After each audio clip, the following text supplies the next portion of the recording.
Hello and welcome to the Program Design and Evaluation course. This is Saltanat Liebert at VCU. Today's topic is Randomized Experiment.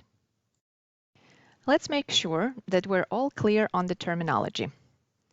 Independent variable is a variable that is expected to influence another variable.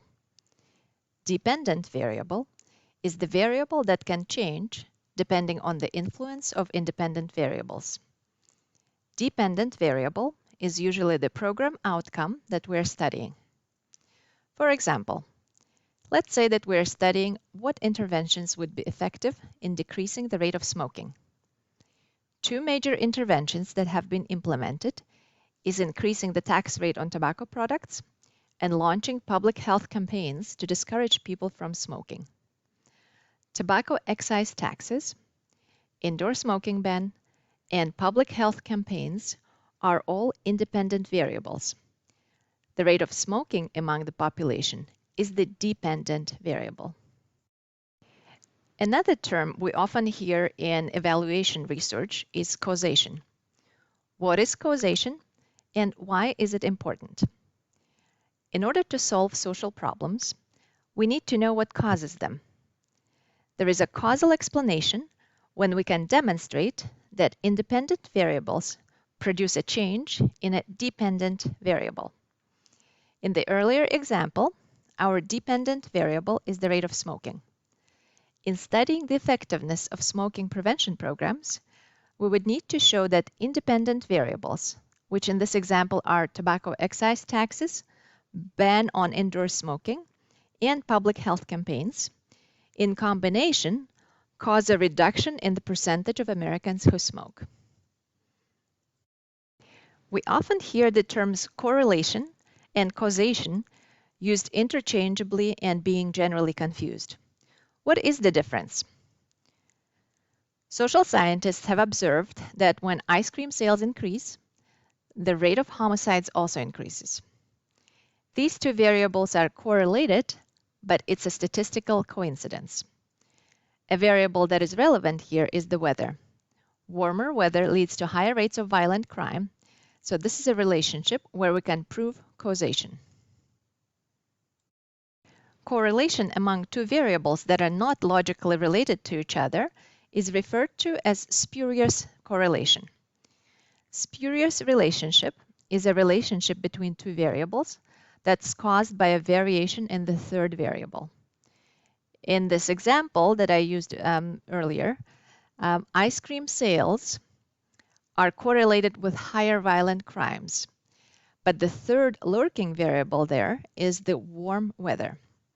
You can take a look at other examples of rather entertaining spurious correlations at the website listed on this slide.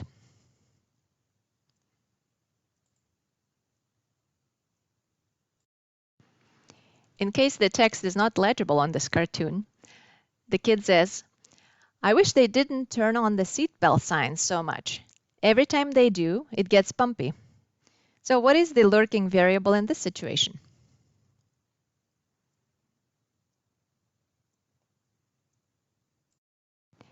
Another set of terms that's often used together is correlation versus association. Association is any type of relationship between two variables. Correlation is a linear relationship between two variables. An example of a linear correlation between two variables is the number of personnel versus employee costs. For each unit increase in the number of personnel, there is a proportional increase in employee costs. An example of a nonlinear relationship is population growth over time. It took over 200,000 years for the population on our planet to reach 1 billion individuals. Over the next 200 years, the population exploded to 7 billion people. Correlation could be positive or negative. In the example of anti-smoking policies, we observed that an increase in the excise taxes on tobacco results in the decrease in the rates of smoking. So this is a negative or inverse correlation between these two variables.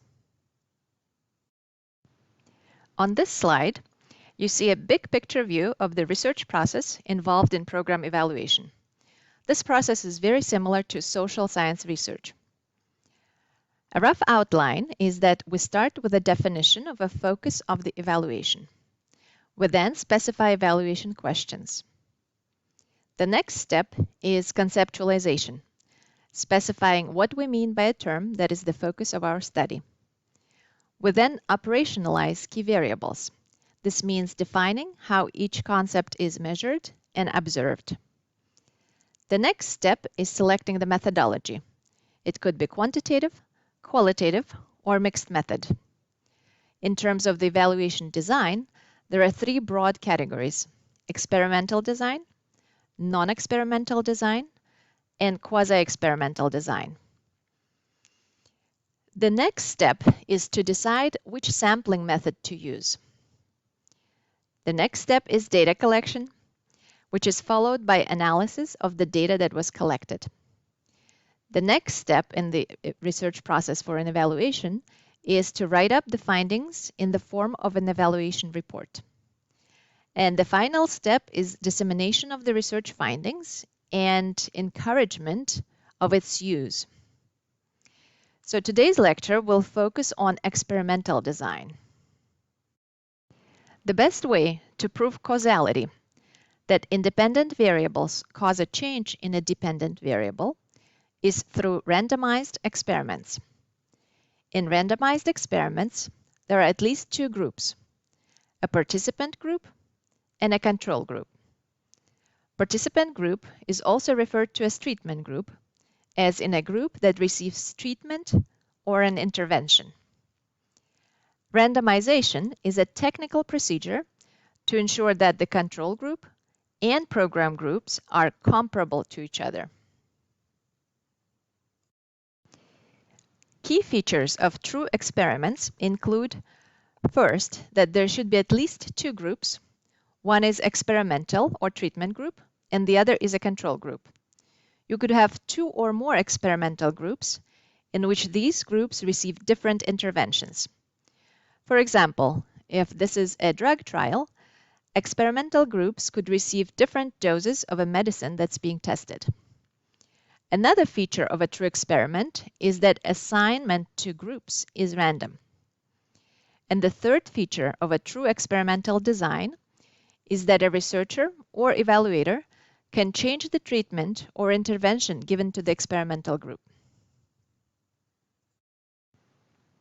This slide shows you a design of an experimental study. The hypothesis is that a medication X causes a decrease in the anxiety level. In this study, we have two experimental groups and one control group. Each group has 200 participants who were randomly assigned to different groups. Experimental group number 1 receives 100 milligrams of medication X every day, and the second experimental group receives 250 milligrams of the same medicine. The control group receives a placebo, a sugar pill, basically. In the experimental group number 1, 90 of the participants see a decrease in their anxiety level within 3 months of starting the drug regimen. In the experimental group number 2, 190 of the participants see an improvement. And in the control group, only 10 participants report a decrease in their anxiety level. We can conclude that 250 milligrams of medicine X is an effective drug regimen for people suffering from anxiety. In experimental design, random assignment of subjects to different groups is very important. Not only individuals can be assigned, but so can groups, such as an elementary school class or program staff. Geographic areas can also be randomly assigned to treatment or control groups. Time period can be randomized. For example, if you're studying how different types of patient engagement impact health outcomes, you can select patients who arrived between 10 and 11 a.m. to a program group and those who arrived between 11 a.m. and noon to a control group. When you randomize large aggregates, such as cities or neighborhoods, it is recommended to use stratified random sampling, which involves dividing a population into smaller groups referred to as strata. Control group and program or treatment groups do not have to be the same size. In fact, treatment groups are often larger in cases when there is a clear benefit to the participants.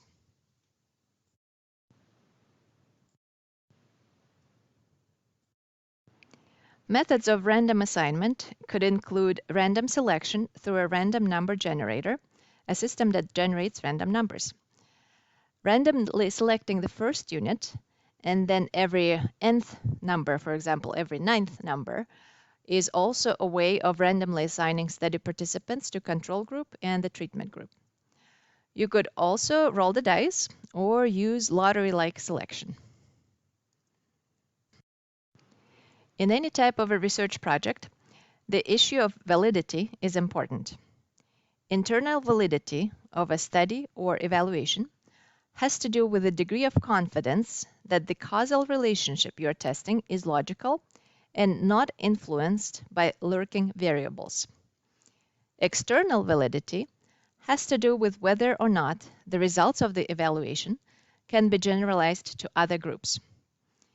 For example, if you are conducting a qualitative evaluation based on 25 or 30 interviews, external validity is most likely not going to be very strong because of the small sample size. This doesn't mean that your evaluation results are not valid. It just means that they might not be generalizable to other groups. There are several factors that could undermine internal validity. One of these factors is selection bias. If assignment of study participants is not randomized, participants who select to be in the program group could be qualitatively different than those who choose not to participate. This is often an issue with programs such as the smoking cessation programs. Individuals who sign up to participate in smoking cessation programs are likely to be more motivated than the general population of smokers. So the results of the smoking cessation program might not be generalizable to the entire population of smokers. Another factor that could undermine internal validity is history effect. This is when external events occur during the experiment, and they, as opposed to the intervention, could account for changes in the outcome. Differential attrition is another threat to internal validity. This is when groups become qualitatively different from the start of the experiment because more participants drop out from one group compared to the other group. Contamination is another factor that could jeopardize internal validity in evaluation. Contamination occurs when program group and control group affect one another in ways that are relevant to the desired outcomes of the program. For example, imagine that we selected two first-grade classes in the same school for the reading intervention program. The program group receives award-winning books and innovative online reading platform, while the control group uses traditional materials.